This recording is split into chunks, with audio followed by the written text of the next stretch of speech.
Halo semua, pada kesempatan kali ini kami akan membahas mengenai culture shock. Apa itu culture shock? Jadi culture shock itu adalah ketidaknyamanan psikologis yang kita rasakan ketika kita sedang berusaha untuk beradaptasi dengan situasi cultural yang baru. Culture shock dapat terjadi ketika kita melakukan kontak dengan seseorang yang memiliki latar belakang budaya yang berbeda dengan yang kita miliki. Jadi ada contoh kasusnya nih, jadi ada seorang mahasiswa bernama Tamara Hutagalung. Tamara ini berusia 25 tahun dan dia berasal dari Medan. Tamara ini sedang menempuh studi di Taiwan dan dia sempat merasa shock selama kurang lebih 3 bulan dikarenakan perbedaan budaya.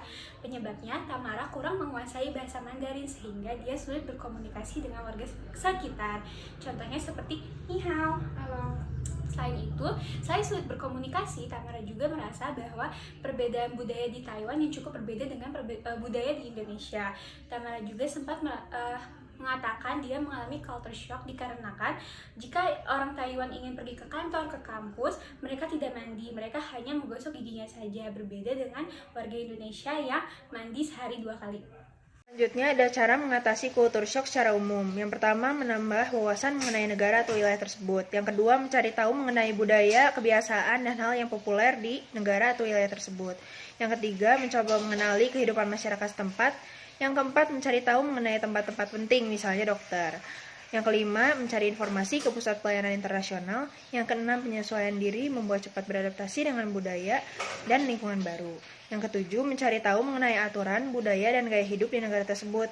Yang kedelapan, bergaul dengan penduduk lokal. Dan yang kesembilan, lancar berbicara bahasa negara tersebut dengan baik.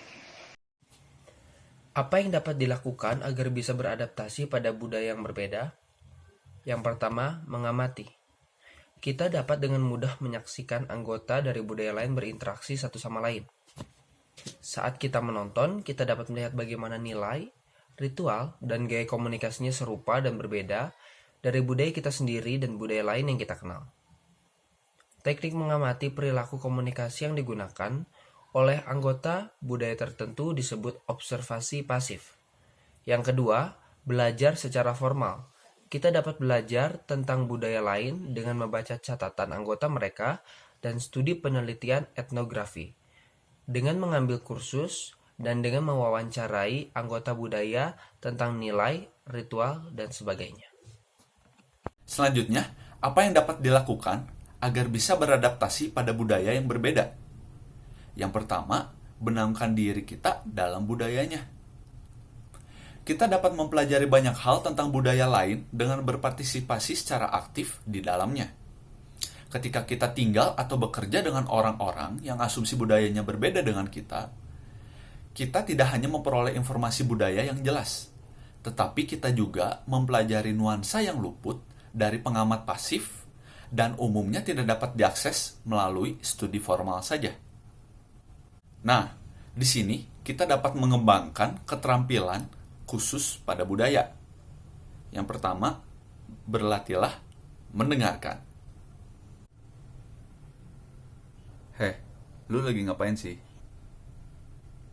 Lagi berlatih untuk ngedengerin.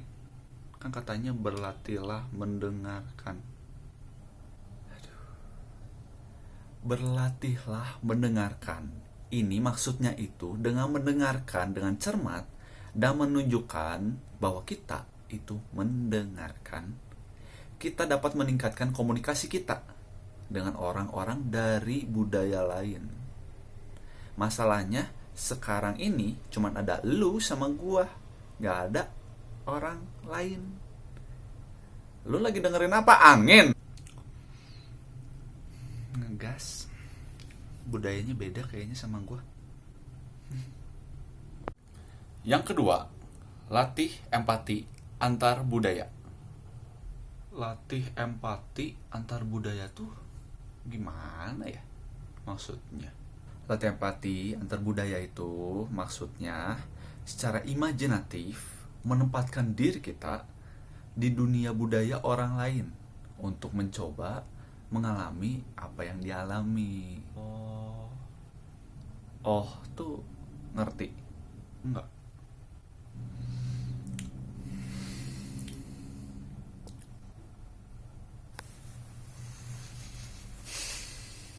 Yang ketiga, kembangkan fleksibilitas.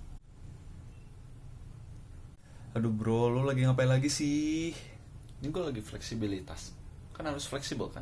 Maksudnya fleksibilitas itu, maksudnya tuh kembangkan fleksibilitas. Jadi bersikap fleksibel, berarti menganalisis situasi, membuat keputusan yang baik tentang bagaimana berkomunikasi dalam situasi itu. Dan kemudian mengubah komunikasi kita ketika segala sesuatunya tidak berjalan dengan baik. Kayak gitu. Sip. Gue tetap nggak ngerti tapi oke lah. Ya lu makannya jangan goyang-goyang. Ini bisa nancep nih di kepala lu nih, ha? Nah, sekian dari penjelasan dari kelompok kami. Mohon maaf nih bila ada perkataan yang kurang berkenan di hati kalian. Sampai jumpa lagi. Bye.